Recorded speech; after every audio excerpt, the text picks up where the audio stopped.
Hi అండి అందరికీ. అందరు టిఫిన్ చేశారా? చాయ్ తాగేశారా? మేమైతే టిఫిన్ తినేసాం, చాయ్ తాగేసాం, వంట కూడా చేసేసాము. మొత్తం అన్నీ కంప్లీట్ అయిన తర్వాత నా ఫ్రెండ్ దగ్గరికి అయితే వచ్చేసాను. నేను వెళ్తుంటాను, నా ఫ్రెండ్ వస్తుంటారు నా దగ్గరికి. కానీ మీతో ఒక చిన్న విన్నపం ఏంటంటే, మేము యూట్యూబ్ చేస్తున్నాం కదా, మేమే కదా మా లాంటి వాళ్ళు ఎంతోమంది యూట్యూబ్ చేస్తున్నారు కదా, పని పట్లేక చేయరండి. ఏదో టైం దొరికితే అలాగా బోరు కట్టుకుంటా పిల్లలకి భర్తకి ఒక సైడ్ చూసుకుని ఒక సైడ్ అలాగా ఏదో కాలక్షేపం సరదాగా చేసుకుంటుంటాము. అంత మాత్రాన ఏదో మారిపోయినట్టు కాదు.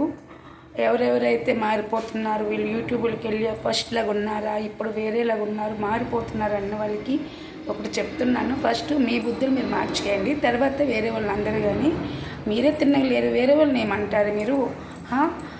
మారిపోవడం అంటే యూట్యూబ్కి వెళ్ళిన వెంటనే మారిపోరండి.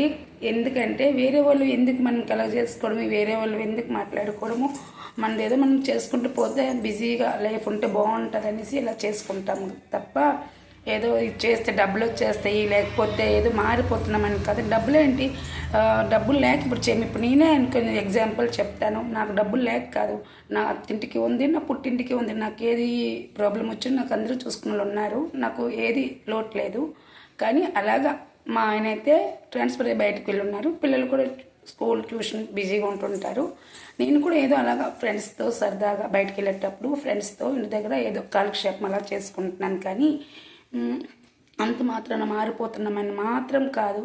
అన్నోళ్ళకి ఒకటే చెప్తున్నాను, మీరు ముందు మారండి, తర్వాత వేరే వాళ్ళని అనొచ్చు, సరేనా? వేరే వాళ్ళకి అనడానికి మీకు అస్సలు రూల్ లేదు. ఎందుకంటే మీకు మీరే తినలేరు, మమ్మల్ని ఏమంటారు మీరు కదా. అందుకే ఎప్పుడైనా అనే ముందు 1-10 సార్లు ఆలోచించేదని మాట్లాడండి, లేదంటే వేరేగా ఉంటుంది తెలుసా.